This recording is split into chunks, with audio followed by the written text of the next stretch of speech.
12வது அத்தியாயம் பக்தி சேவை. ஓ 12வது அத்தியாயத்துக்கு போறதுக்கு முன்னாடி 11வது அத்தியாயத்துல என்ன பார்த்தோம் அப்படின்னு சொல்லி பார்த்துடலாம். இப்போ 11வது அத்தியாயத்துல அர்ஜுனன் பகவான் கிட்ட வந்து மன்றாடி கேட்கிறார். அவருடைய விபூதிகளை முன்னாடி அத்தியாயத்துல கேட்டார். அதை காண்பிக்கும்படி அர்ஜுனன் வந்து பகவான் கிட்ட ரெக்வஸ்ட் பண்றார். எதற்காக வந்து அர்ஜுனன் பகவான் கிட்ட அவருடைய விஸ்வரூப தரிசனத்தை காண்பிக்கும்படி கேட்கிறார்? அர்ஜுனனுக்கு பகவான் மேல எந்த சந்தேகமும் கிடையாது. பகவான் சொற்கள் மேல சந்தேகம் கிடையாது. ஆனா எதிர்காலத்துல வரக்கூடிய மக்கள் ஆஹ் மற்றும் கடவுள் நம்பிக்கை இல்லாதவங்க, அருவவாதிகள், இவங்க எல்லாமும் கிருஷ்ணர் சொல்றது உண்மைதான் அப்படின்றத நம்பணும் இல்லையா? அவங்களுக்கு ப்ரூவ் பண்றதுக்காக அர்ஜுனன் அவருடைய இந்த விஸ்வரூப தர்சனத்தை காண்பிக்கும்படி சொல்றார். அதுக்கடுத்து பகவான் அவருடைய விஸ்வரூபத்தின பத்தின தகவலை எப்படி வந்து இருக்கும், எல்லா தேவர்களும் அசுரர்களும் எல்லா அசையும் அசையாத பொருட்கள் அனைத்துமே பகவானுக்குள்ள அடங்குது அப்படின்றத அவர் எக்ஸ்பிளைன் பண்றார். அதுக்கடுத்து அவருடைய முழு விஸ்வரூப தர்சனத்தை காண்பிக்கிறார். அதற்கு முன்னாடி அர்ஜுனனுக்கு தேவ சக்ஷுவை வழங்குறார். அந்த விஸ்வரூப தர்சனத்தை காண்பதற்கான கண்களை அர்ஜுனனுக்கு வழங்குறார். அந்த ரூபத்தை பார்த்துட்டு அர்ஜுனன் வந்து பயானக ரசத்துக்குள்ள போயிடுறார். அர்ஜுனன் இருக்கக்கூடியது சாக்கிய ரசம் தான். ஆனா பகவானுடைய அந்த கால ரூபம் விஸ்வரூபத்தை பார்த்ததுக்கு அப்புறம் அவர் பயானக ரசத்துக்கு போயிடுறார்.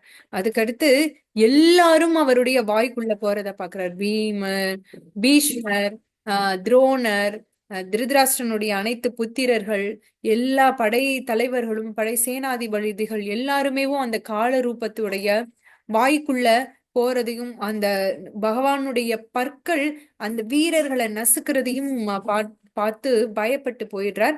பகவான் கிட்ட யார் நீ அப்படின்னு சொல்லிட்டு தயவு செஞ்சு என்கிட்ட சொல்லுங்க அப்படின்னு சொல்லி கேட்கிறார். இப்போ பகவான் சொல்றார், காலம் நான், காலம் அஸ்னோஸ்மி அப்படின்னு சொல்லிட்டு பகவான் சொல்றார். அதுக்கடுத்து அர்ஜுனன் நித்தியமான ரூபமான நாராயணனுடைய 4 ஃபார்ம்ஸ், அந்த சதுர்புஜ நாராயணனுடைய ரூபத்தை காண்பிக்கும்படி கேட்கிறார். ஏன்னா இந்த விஸ்வரூப தர்சனம் அப்படின்றது டெம்பரவரியானது. இது இந்த ஜட உலகம் சார்ந்தது. அது நித்தியமான ரூபம் கிடையாது. ஆனா பகவான் இந்த சதுர்புஜத்தோட நாராயணனுடைய ரூபத்துல பகவான் அவருடைய ஆன்மீக லோகத்துல வீற்றிருக்கார். அந்த ரூபத்தையும் காண்பிக்கும்படி சொல்றார். அதுக்கடுத்து இறுதியா பகவான் அந்த த்விபுஜ அழகான சியாம சுந்தர ரூபத்தை பகவான் அர்ஜுனனுக்கு காண்பிக்கிறார். அது எல்லாராலையும் எளிதில வந்து அறிஞ்சுக்க முடியாத அற்புதமான ரூபம். அந்த ரூபத்தை தூய பக்தியின் மூலமா மட்டும்தான் அடைய முடியும் அப்படின்றத பகவான் சொல்றார். ஓம் பக்தர்கள்ல பாத்தீங்கன்னா 5 விதமான பக்தர்கள் இருக்காங்க.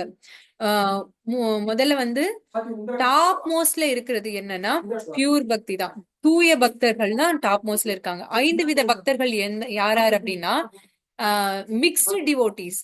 அதாவது பகவான் கிட்ட ஏதாவது வேணும் அப்படின்னு சொல்லிட்டு அது வேணும் இது வேணும் செல்வம் வேணும் குழந்தை வேணும் அப்படின்னு சொல்லிட்டு மிக்ஸ்டு டிவோஷன் பகவான் கிட்ட காண்பிக்கக்கூடியவர்கள்.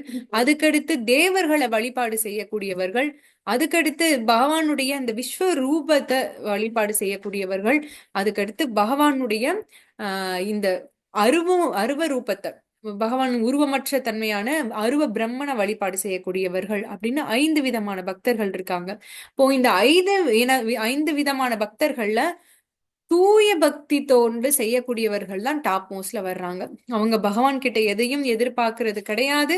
அவங்க பகவானுக்கு சேவை புரியறதையும் பகவானை திருப்திப்படுத்துறதையும் மட்டும்தான் அவங்க வாழ்க்கையின் லட்சியமா வச்சிருக்காங்க.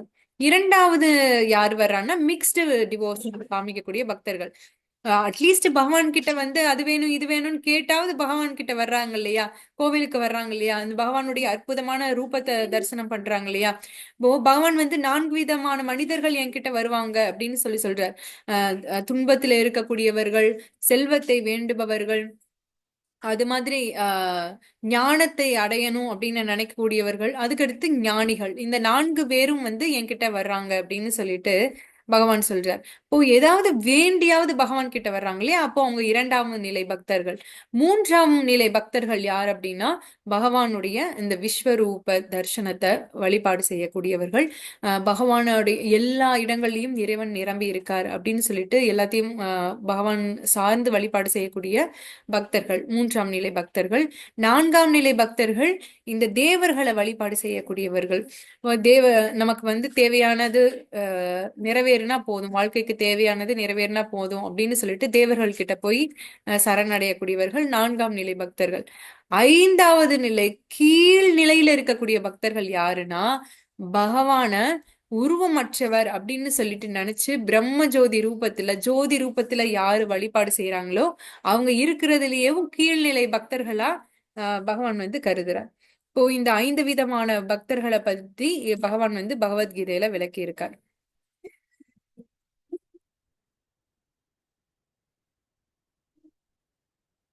அர்ஜுன உவாச்ச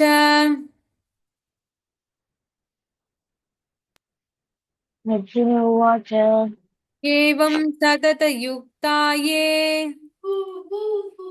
एवं सततयुक्ताये भक्तास्त भक्तास्त्वां पर्युपासते भक्ता स्वां पर्युपासते ये चाप्यक्षरम् अव्यक्तम् येषाप्यक्षरम् अव्यक्तम् तेषां के योगवित्तमाः. देशां के योगवित्तमः. டிரான்ஸ்லேஷன் ரீட் பண்றீங்களா? அர்ஜுனன் வினவினான், மிகவும் பக்குவமானவர்களுக்காக கருதப்படுபவர்கள் யார்? எப்போதும் உமது பக்தி தொண்டில் முறையாக ஈடுபட்டவர்களா அல்லது தோன்றாத அருவ பிரம்மனை வழிபடுபவர்களா? தேங்க்யூ மாதாஜி. இப்போ அர்ஜுனன் வந்து கேக்குறார், பக்குவமானவர்கள் யார்? பக்தி சேவையில ஈடுபடக்கூடியவர்கள் பக்குவமானவங்களா, இல்ல பகவானுடைய அந்த அருவ பிரம்மனை வழிபாடு செய்யக்கூடியவர்கள் உண்மையிலேயேவும் பக்குவ நிலையை அடைந்தவர்களா அப்படின்னு சொல்லிட்டு கேக்குறார். நமக்கு வந்து பாக்குறதுக்கு இந்த அருவ பிரம்மனை வழிபாடு செய்யறவங்க ரொம்ப கடினமான பாதையை பின்பற்றுவாங்க. அது பாக்குறதுக்கு நமக்கு ஆச்சரியமா இருக்கும். அவங்கதான் வந்து டாப் மோஸ்ட்ல இருக்கிற மாதிரி உயர்ந்த நிலை பக்தியை செய்யற மாதிரி இருக்கும். ஏன்னா அவங்க எல்லாத்தையுமே துறந்துட்டு காட்டுக்கு போய் கடுமையா தவம் இருப்பாங்க. அவங்களுடைய உடலை வந்து பழக்கிப்பாங்க. இந்த இமயமலையில உட்காந்து குளிர்ல உட்காந்து தவம் புரிவாங்க. அந்த குளிர்ல வந்து பச்சை தண்ணியில அப்படியே ஜில்லுன்னு இருக்கிற தண்ணியை எடுத்து ஊத்திப்பாங்க. அதே மாதிரி வெப்ப காலத்துல பாத்தீங்கன்னா நெருப்பை வந்து சுத்தி மூட்டி அந்த நெருப்புக்கு மத்தியில உட்காந்து தவம் புரிவாங்க. ஹம் ரொம்ப சூடா வந்து தன்னை வச்சுக்கணும் அப்படின்னு நினைப்பாங்க. ஏன்னா அந்த உடலை வந்து பழக்கணும் அப்படின்னு சொல்லி நினைக்கிறாங்க. இப்போ மனசையும் உடலையும் வந்து இருக்கிறதுக்கு ட்ரை பண்றாங்க. இப்போ வெளிப்புறத்துல இருந்து அந்த எல்லா புலன்களையும் வந்து கட்டுப்பாட்டுக்கு கொண்டு வரணும் அப்படின்றதுக்காக இந்த மாதிரி கடுமையான விஷயங்களை செய்யறாங்க. இந்த மாதிரி தவம் புரியக்கூடியவர்கள்லாவும் பக்தர்களோட சங்கமத்துல இருக்க மாட்டாங்க. தனியா காட்டுக்கு போய் தனிமையிலேயே இருந்து இந்த தவத்துல ஈடுபடுவாங்க. ஏன்னா பிரம்ம ஜோதியில போய் ஐக்கியமாகணும் அப்படின்னு சொல்லிட்டு. பிரம்ம ஜோதியில போய் ஐக்கியமானோம் அப்படின்னா நம்ம தனிமையில தான் இருக்கணும். அங்க அந்த ஆத்மா தனியா தான் இருக்கணும். பிரம்மன் வந்து எந்த மாதிரியான இன்பத்தை உணர்றதோ அந்த மாதிரியான இன்பத்தை இந்த ஆத்மா உணரும் அப்படின்னு சொல்லிட்டு அவங்க நினைக்கிறாங்க. ஆனா பிரம்ம ஜோதியில போய் ஐக்கியமாகறதும் உயர்ந்த நிலை கிடையாது. ஆனா அந்த இடத்துல ஐக்கியமானாலும் நம்ம வீழ்ச்சி அடைகிறதுக்கு நிறைய சான்சஸ் இருக்குது. இப்போ அர்ஜுனன் வந்து இத கேக்குறார், எது வந்து உன்னதமானது, எது உயர்ந்தது அப்படின்னு சொல்லிட்டு கேக்குறார்.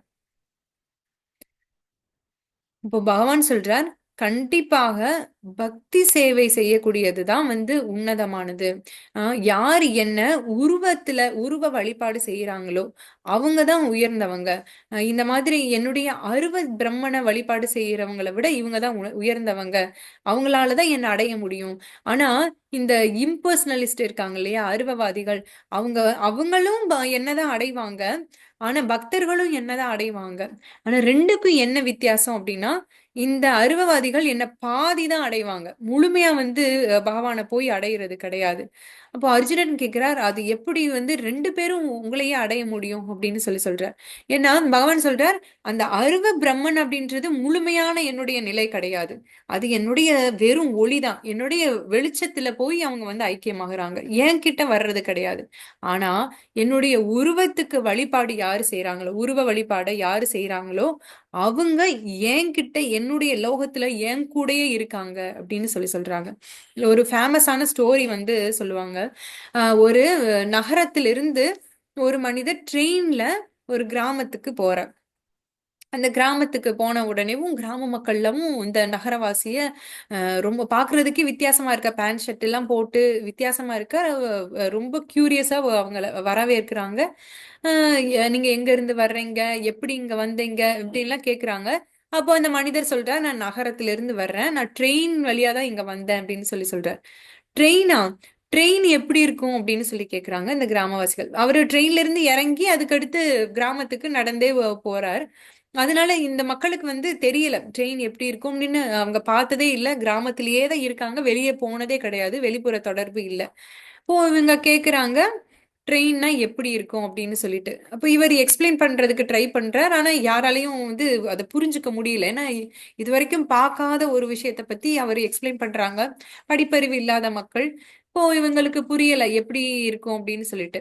அப்போ சரி, உங்க கிராமத்துல இருந்து 3 பேரை நான் அழைச்சிட்டு போறேன், அவங்களுக்கு நான் ட்ரெயினை காண்பிக்கிறேன், அவங்க வந்து உங்களுக்கு எப்படி இருக்கும்னு சொல்லி எக்ஸ்பிளைன் பண்ணுவாங்க அப்படின்னு சொல்லிட்டு 3 நபர்களை அவர் அந்த கிராமத்திலிருந்து ரயில்வே ஸ்டேஷனுக்கு அழைச்சிட்டு போறார், ரயில் இருக்கக்கூடிய இடத்துக்கு.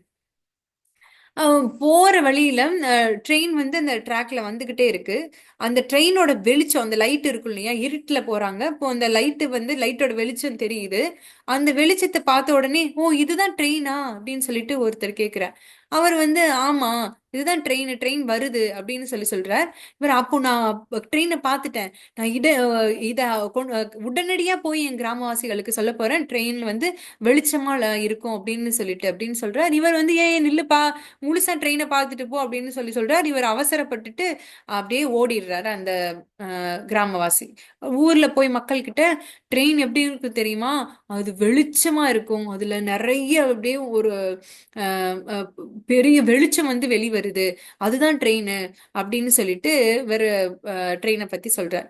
இரண்டாவது நபர் வந்து இரண்டாவது நபரும் இன்னொரு முதல் நபரும் கூடவே இருக்காங்க. இப்போ அந்த ட்ரெயின் வந்து பக்கத்துல வருது. ட்ரெயினை முழுசா ஒருத்தர் பாக்குறார். அப்போ வந்து இதுதான் ட்ரெயினா அப்படின்னு ரெண்டாவது நபர் கேட்கிறார். ஆமா அப்படின்னு சொல்லிட்டு சொல்றார்.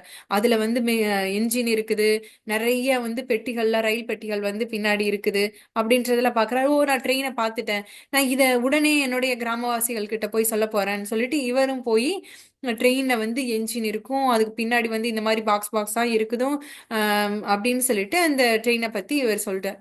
இந்த மூன்றாவது நபர் வந்து கூடவே இருக்கார். அவர் ட்ரெயின் நின்னதுக்கு அப்புறம் அந்த நகரவாசி அந்த கிராமவாசிய ட்ரெயின்குள்ள அழைச்சிட்டு போறார். அந்த ட்ரெயின்ல வந்து உள்ளுக்குள்ள இந்த சீட் இருக்கு, படுக்கிறதுக்கு சீட் இருக்குது, உட்கார்றதுக்கு தனி சீட் இருக்குது.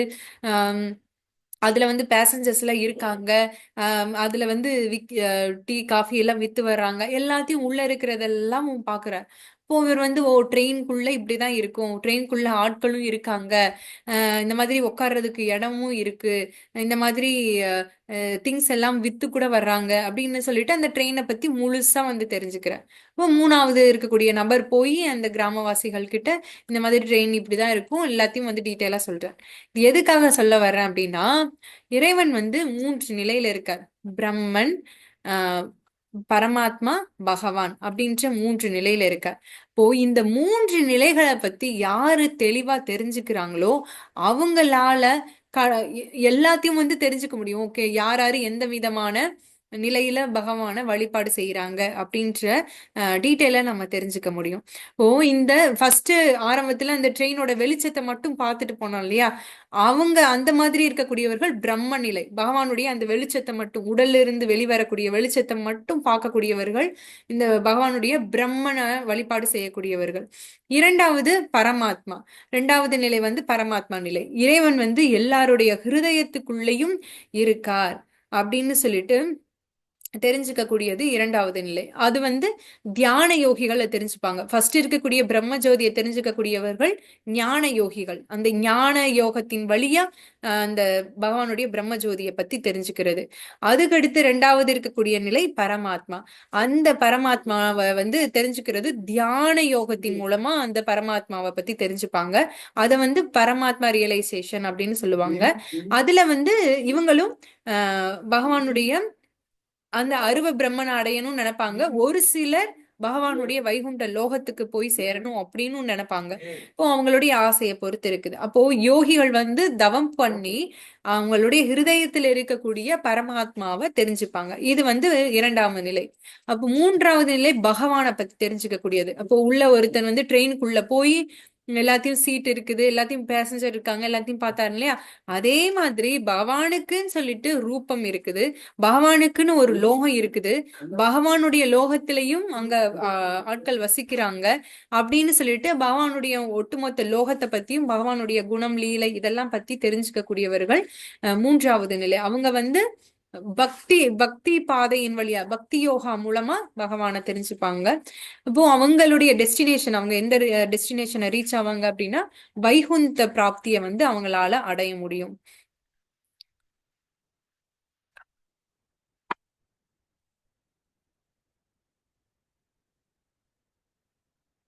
ஸ்ரீ பகவானுவாச்ச श्रीभगवानुवाच भगवानुवाच मय्यावेश्य मनो ये माम् मय्यावेश्य मनो ये माम् नित्ययुक्ता उपासते नित्ययुक्ता उपासते श्रद्धया परयोपेदास् श्रद्धया परयोपेदास् ते मे युक्ततमा मदाः. ते मे युक्ततमा मदाः. டிரான்ஸ்லேஷன் ரீட் பண்றீங்களா மாதாஜி? புருஷோத்தரமான முழுமுதற் கடவுள் கூறினார், எனது தனிப்பட்ட உருவின் மீது மனதை நிலைநிறுத்தி திவ்யமான நம்பிக்கையுடன் எப்போதும் எனது வழிபாட்டில் ஈடுபட்டிருப்பவர்கள் மிகவும் பக்குவமானவர்களாக என்னால் கருதப்படுகிறார்கள். தேங்க்யூ மாதாஜி. ஓ பகவான் சொல்றார், என்னுடைய உருவத்தின் மேல மனதை நிலைநிறுத்தி திவ்யமான நம்பிக்கையோட பகவானை யாரு வழிபாடு செய்யறவங்களோ அவங்கதான் வந்து உண்மையான பக்குவ நிலையில வழிபாடு செய்யறாங்கன்னு சொல்றாங்க. சில ஒரு யோகா சென்டர்ஸ் எல்லாம் போனீங்க அப்படின்னா மெடிடேஷன் வந்து பகவானுடைய அந்த பிரம்ம ஜோதியை பத்தி நினைச்சு மெடிடேஷன் பண்ண சொல்லுவாங்க. வெறும் சவுண்ட் மட்டும் கான்சென்ட்ரேட் பண்ண சொல்லுவாங்க. வெறும் வெற்றிடத்தை கான்சென்ட்ரேட் பண்ண சொல்லுவாங்க. இந்த மாதிரி மக்களை வந்து வேற வழியில திசை திருப்புவாங்க. இந்த ஆன்மீகம் அப்படின்ற பேர்ல ஒரு பெரிய மார்க்கெட் பிளேஸே இருக்குது. ஆன்மீகம் அப்படின்னு சொல்லிட்டு நாங்க ஆன்மீகம் சொல்லி தர்றோம் அப்படின்னு சொல்லிட்டு ஏதேதோ தவறான ஒரு வழிமுறையெல்லாம் மக்களுக்கு வந்து சொல்லி கொடுக்குறாங்க. நிறைய ஆன்மீக சென்டர் அப்படின்ற பேர்ல அதுல பாத்தீங்கன்னா நிறைய இம்பர்சனலிஸ்ட் தான் வந்து அந்த இதை நடத்துறதா இருக்காங்க. ஃபர்ஸ்ட் வந்து என்ன சொல்றாங்கன்னா, நீங்களே கடவுள், கடவுளை உங்களுக்குள்ளேயே உணரலாம், நீங்க தான் கடவுள், எல்லாருக்குள்ளேயும் கடவுள் இருக்காரு, அதனால நீங்களே கடவுள் அப்படின்னு சொல்லக்கூடியவங்க ஒரு கேட்டகரி. இன்னொருத்தவங்க எல்லாரும் ஒண்ணுதான், கடவுளும் ஒண்ணுதான், நீயும் ஒண்ணுதான், எல்லாமே இறுதியா போய் சேர்றது ஒரே இடம் தான், எல்லாரும் ஒரே ஈக்குவல் தான், எல்லாருமே கடவுள் தான் அப்படின்னு சொல்லிட்டு சொல்லக்கூடியவங்க.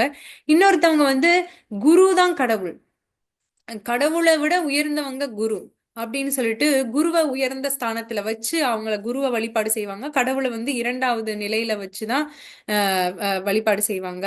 அவங்க வந்து பாத்தீங்கன்னா இந்த மூணாவது நிலையில பாத்தீங்கன்னா இந்த வாழ்க்கைய பத்தி தான் நிறைய சொல்லி தருவாங்க. லைஃப்ல வந்து எப்படி வாழணும், உங்க லைஃபை எப்படி நடத்தணும், அப்படி எப்படி பீஸ்ஃபுல்லா வாழ்க்கையை நடத்தணும் அப்படின்னு சொல்லிட்டு லைஃப்ன பத்தின விஷயங்கள் தான் சொல்லி தருவாங்க. கடவுளை பத்தின விஷயங்கள் வந்து கம்மியா சொல்லி தருவாங்க. அப்போ இவங்களுக்கும் மக்களுக்கும் என்ன நினைப்பாங்க, ஓகே இதை நம்ம ஃபாலோ பண்ணா நம்ம லைஃப்ல நம்ம ரிலாக்ஸா இருக்கலாம், இதுதான் பக்தி போல இருக்கு. லைஃபை ரிலாக்ஸா சந்தோஷமா வாழ்றது, நிம்மதியா வாழ்றது, அமைதியா வாழ்றது தான் பக்தி அப்படின்னு சொல்லிட்டு நினைச்சு மக்கள் வந்து ஏமாறுவாங்க. ஆனா கடவுளை பத்தின விஷயங்கள் வந்து அவங்க சொல்லி கொடுக்கறதே ரொம்ப கம்மியா தான் இருக்கும். அப்புறம் வந்து கடவுள் வந்து வெறும் லைட் ரூபத்துல இருக்கார், அன்பே கடவுள், அன்பே சிவம் அப்படின்னு சொல்லிட்டு நீங்க எல்லா உயிரினங்கள் மேல அன்பு செலுத்துங்க போதும், அதுவே அன்பு தான் உண்மையான கடவுள் அப்படின்னு சொல்லிட்டு சொல்லக்கூடியவங்க இருக்காங்க. அப்போ கடவுள்ன்றது வந்து ஒண்ணுமே இல்ல, எல்லாம் வந்து இறுதியில இறந்துட்டோம் அப்படின்னா சூன்யம், எல்லாமே ஜீரோ தான். நம்ம எதுவுமே கிடையாது, உடல் கிடையாது, ஆத்மா கிடையாது, எதுவும் கிடையாது, இறந்துட்டோம்னா அவ்வளவுதான், நம்ம எல்லாம் முடிஞ்சுச்சு, லைஃப் முடிஞ்சுச்சு, அதனால இருக்கிற ஒரே ஒரு லைஃபை நல்லா என்ஜாய் பண்ணுங்க அப்படின்னு சொல்லி தரவங்க இருக்காங்க. அதே மாதிரி உங்களுக்கு என்ன காசு கொடுங்க, உங்களுக்கு என்ன கடவுளுக்கான மந்திரம் வேணுமோ அந்த கடவுளுக்கான மந்திரத்தை கொடுக்குறோம். நீங்க முருகனை வழிபாடு செய்றீங்களா, அப்ப முருகனுக்கான ஒரு மந்திரம் கொடுக்குறேன். சிவனை வழிபாடு செய்றீங்களா, சிவனுக்கான மந்திரம் கொடுக்குறேன். இல்ல காளி உங்களுக்கு பிடிச்சிருக்கா, அப்ப காளிக்கான மந்திரம் கொடுக்குறேன். எல்லா கடவுளும் ஒண்ணுதான், அதனால வந்து நீங்க எந்த கடவுளை அதிகமா விரும்புறீங்களோ அந்த கடவுளுக்கான மந்திரத்தை நான் கொடுக்குறேன் அப்படின்னு சொல்லிட்டு இந்த மாதிரி ஆன்மீகம் அப்படின்ற பேர்ல ஒரு பெரிய பிசினஸ் தான் நடத்துறாங்க. ஆனா அவங்களால எல்லாம் கண்டிப்பா முக்தியை அடையக்கூடிய பாதையில மக்களை அழைச்சிட்டு போக முடியாது. அவங்களும் அது உண்மையான ஸ்பிரிச்சுவாலிட்டி கிடையாது. உம் உண்மையான ஆன்மீக குரு யார் அப்படின்னு சொன்னா, ஜகத்குரு யார் அப்படின்னா கிருஷ்ணர் தான். வசுதே வசுதம் தேவம் கம்ச சாணூரமர்த்தனம் தேவகி பரமானந்தம் கிருஷ்ணம் வந்தே ஜகத்குரு. கிருஷ்ணரே ஜகத்குரு. அவரு அந்த ஜகத்குரு பேசுனது இந்த பகவத்கீதா. இந்த பகவத்கீதையில பகவான் எது பேசியிருக்காரோ அதுதான் உண்மை. அந்த உண்மையை யாரு தெரிஞ்சுக்கிறாங்களோ, அந்த பகவானை பத்தி கிருஷ்ணரை பத்தி யாரு தெரிஞ்சுக்கிறாங்களோ, அவருக்கு ரூபம் இருக்கு அப்படின்றத யாரு தெரிஞ்சுக்கிட்டு அவருக்கு வழிபாடு செய்யறாங்களோ அவங்கதான் வந்து பகவானை அடைய முடியும் அப்படின்னு சொல்லிட்டு சொல்றேன்.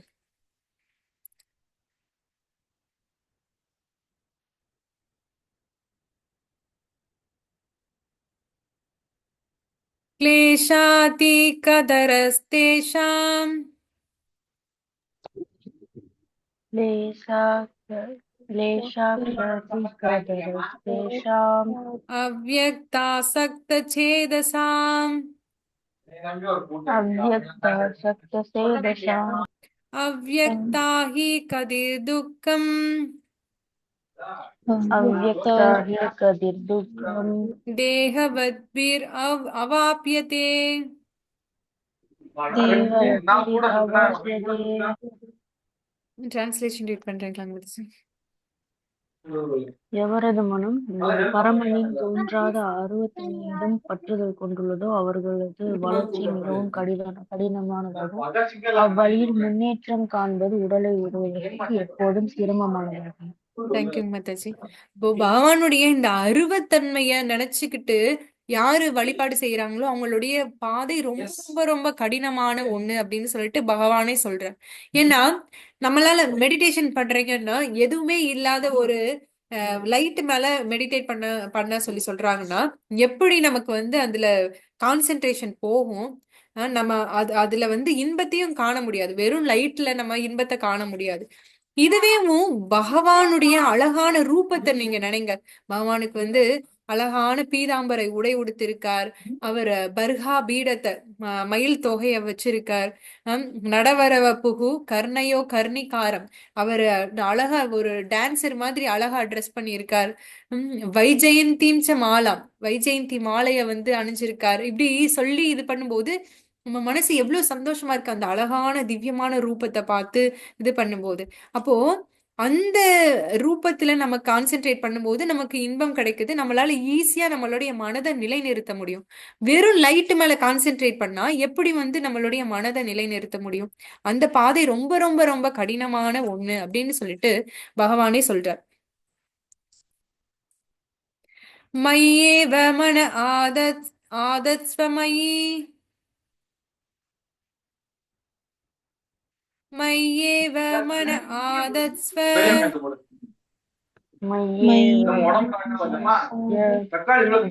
மயி புத்திம் நிவேஷய मयि बुद्धिं निवेशय நிவசிஷ்யசி மய்யேவ निवशिष्यसि मय्येव அத ஊத்வம் ந சம்சயः. अद அத उत्तम ஊத்தம் டிரான்ஸ்லேஷன் முழு முதற் கடவுளான என் மீது உனது மனதை நிறுத்தி உன்னுடைய முழு அறிவையும் என்னில் ஈடுபடுத்துவாயாக. இவ்வாறு நீ எப்போதும் என்னிலேயே வாழ்வாய் என்பதில் ஐயமில்லை.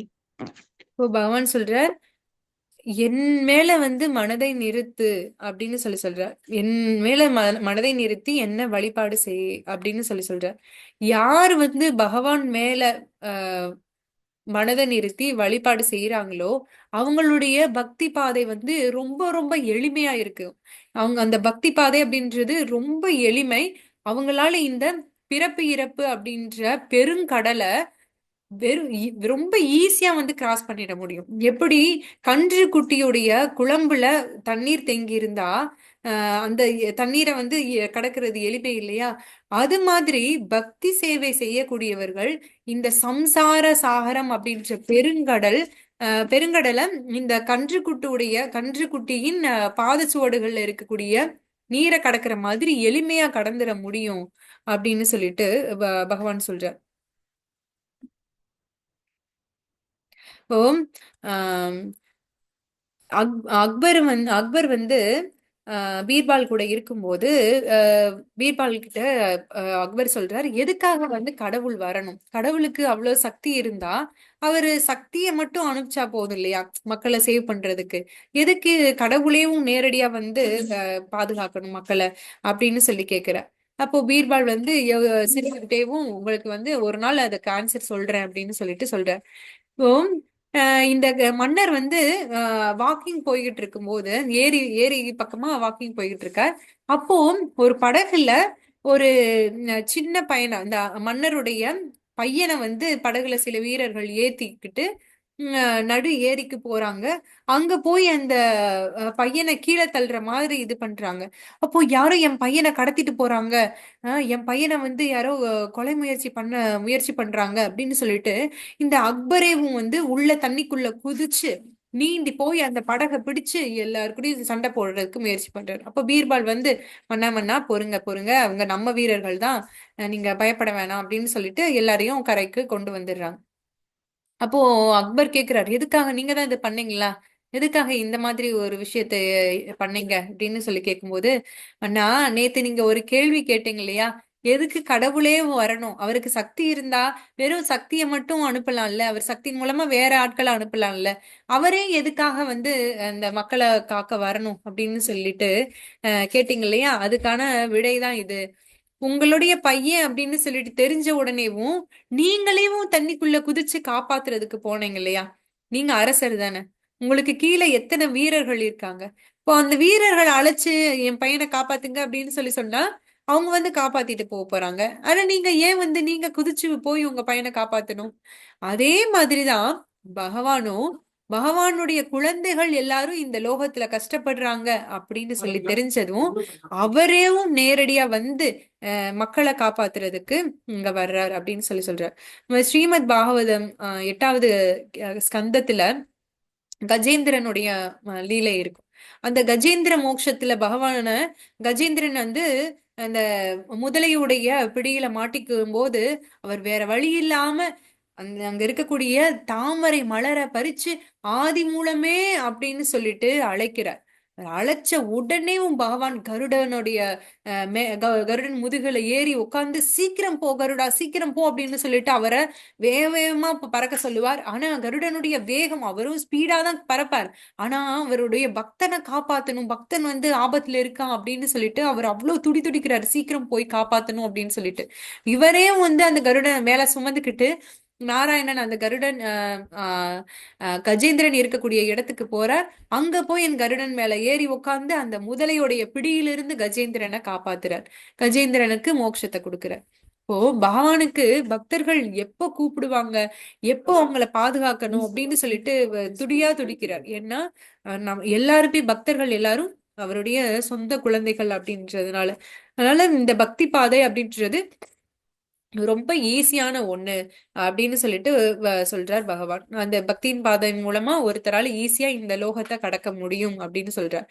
பகவான் சொல்ற மையேவ மன ஆத ஆதத்ஸ்வா, என் மேல வந்து மனதை நிறுத்து, மையி புத்தி நிவேஷய, உன்னுடைய புத்தியையும் என் மேல செலுத்து அப்படின்னு சொல்றார். அது அந்த நேரத்துலதான் உன்னுடைய மனதையும் புத்தியையும் என் மேல நீ செலுத்தின அப்படின்னு சொன்னாதான் உன்னால தூய பக்தி, கடவுள் மீது அன்பை வந்து ஏற்படுத்த முடியும், தூய பக்தி சேவைய செய்ய முடியும் அப்படின்னு சொல்லிட்டு சொல்ற.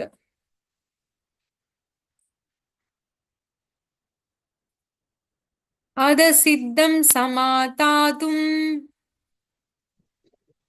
अधसिद्धं समादातुं ந சக்னோசி மயி ஸ்திரம் न शक्नोषि मयि स्थिरम् அபியாச யோகேன ததோ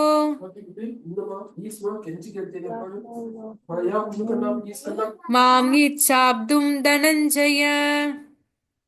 माम् इच्छाप्तुं धनञ्जय. டிரான்ஸ்லேஷன் ரீட் பண்ணுங்க மாதாஜி.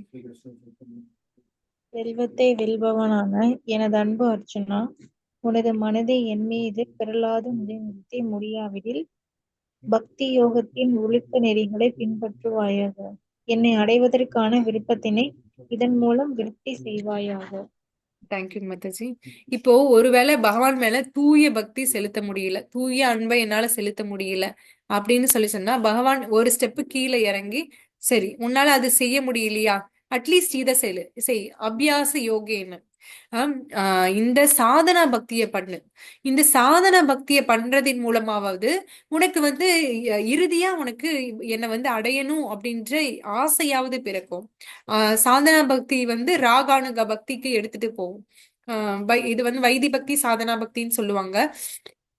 இந்த சாதனா பக்தியில பகவானுக்கு பூஜை செய்யறது, பகவானுடைய நாம ஜபம் பண்றது, பகவானுக்கு வந்து பிரசாதம் படைக்கிறது, அவருடைய திருவிக்கிரகத்துக்கு வழிபாடு செய்யறது, இந்த மாதிரி விஷயங்கள் எல்லாமும் இந்த சாதனா பக்தியில செய்வோம். இப்போ அந்த சாதனாவை செய்ய செய்ய செய்ய செய்ய நம்மளுடைய மனம் படிப்படியாவும் தூய்மை அடைஞ்சு அதுக்கடுத்து ராகானுக பக்திக்கு வந்து ஒருத்தர் முன்னேறுவாங்க. அந்த ராகானுக பக்தியில பகவான் மேல அன்பின் காரணத்தால நம்ம வழிபாடு செய்ய ஆரம்பிப்போம். சாதனா பக்தியில, வைதி சாதனா பக்தியில பாத்தீங்கன்னா சொல்லியிருக்காங்க, இது வந்து சாஸ்திரத்துல ரெக்கமெண்ட் பண்ணியிருக்காங்க, குரு வந்து ரெக்கமெண்ட் பண்ணியிருக்காங்க அப்படின்றதுக்காக இந்த வழிமுறைகளை பின்பற்றுவாங்க. அந்த அந்த வைதி சாதனா பக்தியில படிப்படியா முன்னேறி பகவான் மேல வந்து அன்பு இறுதியா பிறக்க ஆரம்பிக்கும். அப்போ ராகானுக பக்திக்கு அன்பின் காரணத்தால இப்ப வந்து பகவானுக்கு பக்தி சேவை புரிய ஆரம்பிப்பாங்க, அந்த நிலைக்கு வந்து முன்னேறுவாங்க. அதனால இப்ப நீ உன்கிட்ட ஏற்கனவே அன்பு இல்ல, அன்பு செலுத்த முடியல அப்படின்னா அட்லீஸ்ட் இந்த சாதனா பக்தியவாவது பண்ணணும் அப்படின்னு சொல்லிட்டு சொல்றார் பகவான்.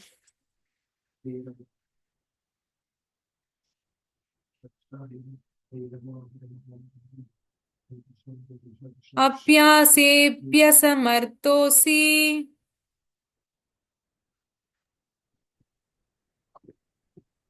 அப்யாசே பயசந்தோஷி மத்கர்ம பரமோ பவ மத்கர்ம பரமோ பவ மத்தர்த்தம் அபிகர்மாணி மத்தர்த்தம் அபிகர்ணாமி குர்வன் சித்திம் அவாப்ஸ்யசி.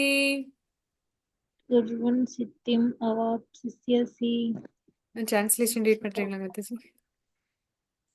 பக்தி யோகத்தின் விதிகளை உன்னால் பயிற்சி செய்ய முடியாததில் எனக்காக மட்டும் செயலாற்ற முயல்வாயாக. ஏனெனில் எனக்காக செயல்படுவதன் மூலம் நீ பக்குவ நிலைக்கு வந்தடைவாய். இப்போ அர்ஜுனன் சொல்றார், ஒருவேளை அந்த சாதனா பக்தியையும் பண்ண முடியல அப்படின்னு சொன்னா என்ன பண்றது அப்படின்னு கேட்கும்போது கிருஷ்ணர் வந்து சொல்றார், அட்லீஸ்ட் உன்னால சாதனா பக்தி பண்ண முடியலையா, அடுத்த நிலை, அதை விட கீழ்நிலையில இந்த நிஷ்காம கர்ம யோகாவை பண்ணு அப்படின்னு சொல்றார். மத்கர்ம பரமோ பவ, எனக்காக எல்லா செயல்களையும் செய், செயலுடைய பலன்கள் மேல பற்றுதல் இல்லாம எனக்காக செய், நிஷ்காம கர்ம யோகாவையாவது அட்லீஸ்ட் புரி அப்படின்னு சொல்ற. அதை தத் அப்யசக்தோ சக்தோசி சக்தோஷி மத்யோகம் ஆஸ்ரிதः கர்த்தும் கர்த்தும் மத்யோகம் ஆஸ்ரிதः ஷிம் ஆஸ்ரித சர்வ கர்ம ஃபலத்யாகம் சர்வ கர்ம பலத்யாக தத குரு யதாத்மவான். ததா குரு யதாத்மவான். டிரான்ஸ்லேஷன் ரீட் பண்றீங்களா? ஆனால் என்னை பற்றிய இத்தகு உணர்விலும் உன்னால் செயலாற்ற முடியாவிடில் உனது செயலின் எல்லா விளைவுகளையும் தியாகம் செய்து ஆத்மாவில் நிலைபெற முயற்சி செய். நிலைபெற முயற்சி செய். தேங்க்யூ மாதாஜி. இப்போ ஒருவேளை அது கூட உன்னால பண்ண முடியல, நிஷ்காம கர்மயோகாவையும் பண்ண முடியல அப்படின்னு சொன்னா, செயல்களை நீ உனக்கு பிடிச்ச செயல்களை செய். ஆனா செஞ்ச அந்த செயல்களுடைய பலனை எனக்கு அர்ப்பணம் பண்ணு. ஒண்ணு செயல்களை எனக்காக செய், அதையும் பண்ண முடியலன்னா உனக்கு பிடிச்ச செயல்களை செஞ்சு அதோடைய பலனை எனக்கு அர்ப்பணம் பண்ணி அதுக்கடுத்து இதுல ஆத்மாவில நிலை பெறுறதுக்கு முயற்சி பண்ண அர்ஜுனா. ஏன்னா அந்த மாதிரி பலன்ல பற்றுதல் இல்லாம நம்ம செய்யக்கூடிய செயல்கள் கூடவும் ஒருத்தருடைய ஹிருதயத்தை தூய்மைப்படுத்த செய்யும். அப்போ அந்த அந்த நிஷ்காம கர்மயோகா என்ன பண்ணும், நமக்கு ஞானத்துடைய வழியில நம்மளை எடுத்துட்டு போகும். அந்த ஞானம் நமக்கு தியானத்துடைய வழியில எடுத்துட்டு போகும். இந்த தியானத்தின் மூலமா நம்ம பகவானை அறிஞ்சுக்கலாம். பகவான் மேல பக்தியை இறுதியா நம்ம செய்ய முடியும். பகவானுடைய ரூபத்தை அறிஞ்சு பகவானுக்கு நம்ம பக்தி செய்ய முடியும் அப்படின்னு சொல்லிட்டு சொல்றார்.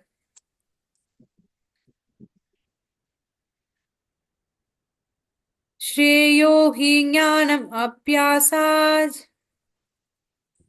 ஸ்ரேயோ ஹி ஞானம் அப்யாசாத் ஞானாத் தியானம் விசிஷ்யதே ஞானாத் தியானம் விசிஷ்யதே தியானாத் கர்ம ஃபலத்யாகாஸ் தியானாத் கர்ம பலத்யாகஸ் தியாகா சாந்திர் அனந்தரம். தியாகா சாந்திர் அனந்தரம். டிரான்ஸ்லேஷன் ரீட் பண்றீங்க? இப்பயிற்சியினை உன்னால் ஏற்றுக்கொள்ள முடியாவிடில் ஞானத்தை விருத்தி செய்வதில் உன்னை ஈடுபடுத்திக் கொள். இருப்பினும் ஞானத்தை விட தியானம் சிறந்தது. மேலும் தியானத்தை விட செயல்களின் பலன்களை தியாகம் செய்தல் சிறந்தது. ஏனெனில் இத்தகைய தியாகத்தினால் மன அமைதியை அடைய முடியும். தேங்க்யூ மாதாஜி. பகவான் இது இப்ப நம்ம பார்த்ததுதான். பகவான் சொல்றார், அட்லீஸ்ட் உன்னால கர்மத்துடைய பலன்களை செய்ய முடியல அப்படின்னு சொன்னா கூட ஞானத்தை விருத்தி பண்ணு. ஞானத்தை தெரிஞ்சுக்கிறதின் மூலமா தியான வழிபாட்டுக்கு போவ. ஆனா தியானத்தை விட சிறந்தது என்ன அப்படின்னு சொன்னா நம்ம செயல்களுடைய பலன்களை தியாகம் செய்யறதுதான். இப்போ பலன்கள் மேல பற்றுதல் இல்லாம செய்யறதுதான் அதை விட சிறந்தது அப்படின்னு சொல்லிட்டு பகவான் சொல்றார். ஏது தர்மாமிருதம் இதம் ஏது தர்மாமிருதம் இதம் யதோக்தம் பர்யுபாசதே யதோக்தம் பர்யுபாசதே ஸ்ரத்ததாமா தானா மத்பரமா ஸ்ரத்ததானாம் மத்பரமபதா பக்தாஸ்தே தீவ மே பிரியாஹ. பக்தாஸ்தே தீவ மே பிரயா.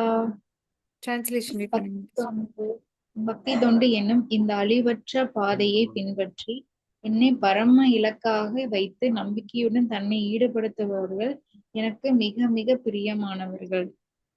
பகவான் சொல்றார், பக்தி தொண்டு அப்படின்ற பாதை அழிவற்ற பாதை அப்படின்னு சொல்றார். நம்ம பக்தி இதுல செய்யக்கூடிய ஒரு சின்ன சின்ன விஷயங்கள் கூடவும் ரொம்ப சிறப்பு வாய்ந்தது.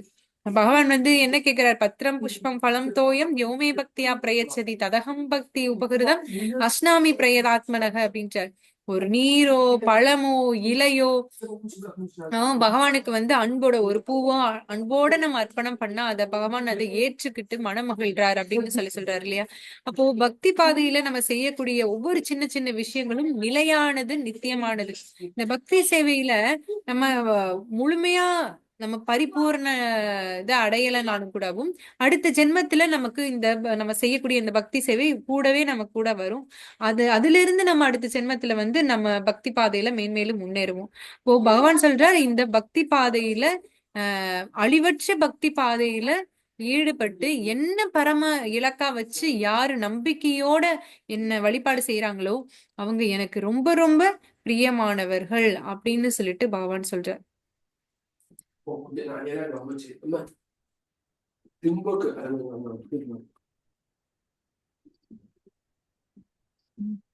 जय नाम तेय मुनिवृत्त केय हे जनरंजनाय परम अक्षरकते तवम अनतरात अभिमणक उदिरतम निखिलोक्र तब पाडलिम विलुम्बसी.